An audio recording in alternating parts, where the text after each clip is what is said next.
बड़े different geographies के हैं जिनमें अच्छी खासी सर्च भी है, उनके बड़े रीजंस क्या हैं, किस तरह के रिकॉर्ड सेल्स और प्री सेल्स हमने इनकाउंटर की है और ये रिसर्च हम तक वमाक्षी लेकर आई हैं, ये बात करते हैं। वमाक्षी बताएं। जी बिल्कुल, अगर हम देखें निफ्टी रियल्टी 15 ईयर हाई पे है। इनफैक्ट अगर हम रियल्टी इंडेक्स के परफॉर्मेंस को देखें on a year to date basis, यहाँ पर काफ़ी शानदार तेज़ी नज़र आई है। 41% के करीब स्टॉक बढ़ा, ये जो इंडेक्स है वो बढ़ा है और इनफैक्ट ये टॉप सेक्टोरल गेनर है। अभी के लिए अगर हम देखें जो मेन ट्रिगर है वो है कंपनीज़ की तरफ से जो आ रहे हैं अच्छे Q2 अपडेट्स। शुरुआत करते हैं हम प्रेस्टीज एस्टेट्स के साथ। उन्होंने रिकॉर्ड हाई सेल्स अचीव किए हैं फर्स्ट हाफ में। उनकी जो गाइडेंस थी वो 16,000 करोड़ की, वो सारे ही डेवलपर्स के बीच सबसे हाईएस्ट गाइडेंस थी और इनफैक्ट प्रेस्टीज एस्टेट्स ने करीब 70% गाइडेंस को ऑलरेडी मीट कर लिया है और उन्होंने करीब 102% की year on year growth report की है Q2 में। इसके अलावा शोभा में भी काफ़ी मजबूत प्री सेल्स ग्रोथ नजर आई है, करीब 48% ऑन ईयर बेसिस। यहाँ पर प्राइस रियलाइजेशंस भी सुधरते हुए नजर आ रहे हैं। मैक्रोटेक डेवलपर्स की बात करें तो 12% बढ़ोतरी है ऑन Q2 प्री सेल्स और यहाँ पे भी कंपनी रिपोर्ट करी है best ever quarterly sales numbers. In fact उन्होंने FY24 की जो गाइडेंस थी 14,500 करोड़ की, उसका 48% ऑलरेडी अचीव कर लिया है। इसके अलावा अगर हम पूर्वांकरा की बात करें तो यहाँ पर मजबूत momentum 102% year on year basis पर उनकी बिक्री बढ़ी है और ओवरऑल अजमेरा की भी बात करें तो करीब 48% की गाइडेंस उन्होंने ऑलरेडी मीट कर ली है।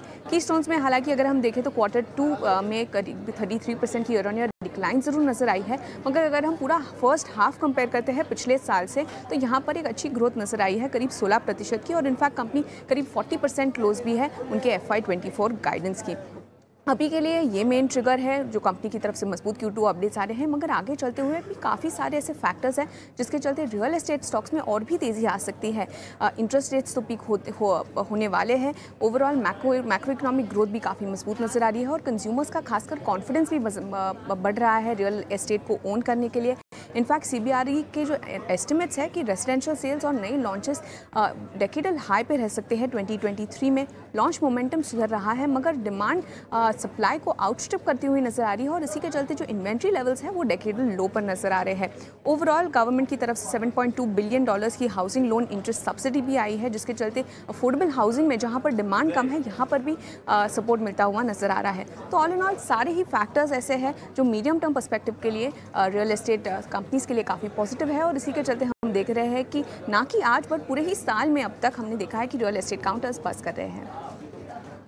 इनफैक्ट YTD रिटर्न आप देखें इन स्टॉक्स के, प्रेस्टीज जैसे स्टॉक में अब तक 63% का रिटर्न मिल चुका है, DLF में 50%, महिंद्रा लाइफ स्पेसेस, मैक्रोटेक 50% तक के इनके रिटर्न्स मिल चुके हैं। और जिस तरह कि आप बता रहे हैं अफोर्डेबल हाउसिंग पे जो सब्सिडी आनी है वो डिमांड को फर्दर ड्राइव करेगी, तो क्या यहाँ से भी पोजिशनल बेट्स जिन्होंने एंटर नहीं किया उनके लिए क्या ये फेवरेबल बेट्स हैं? अभी तो फिलहाल आदित्य काफ़ी चल चुके हैं, पर अगर डिप मिलता है, डिप का इंतजार आप करते हो, तो कौन से स्टॉक में अच्छे पोटेंशियल आपको दिखता है, रिस्क रिवॉर्ड रेशो जहां फेवरेबल हो एंटर करने के लिए?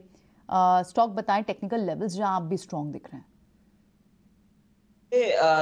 शोभा अच्छा लग रहा है, करंटली 760 पे ट्रेड कर रहा है। सारा निफ्टी रियल एस्टेट बास्केट अभी एक ओवरबॉट जोन में आ चुका है, तो थोड़े दिन के लिए करेक्शन आ सकता है शॉर्ट टर्म, बट अगर 3 महीने का नजरिया बनाए तो शोभा को बाय किया जा सकता है। 763 में 650 का लगाना है स्टॉप लॉस और टारगेट रहेगा 880 से लेके 1000 का। लेकिन यहाँ से जब आप एंटर करें तो 3 महीने के लिए जरूर एक पोजिशनल व्यू रखना होगा, तो आपको शायद 800 पहला और उसके बाद 1000 दूसरा टारगेट भी मिल सकता है। ठीक है आदित्य, बढ़ते हैं।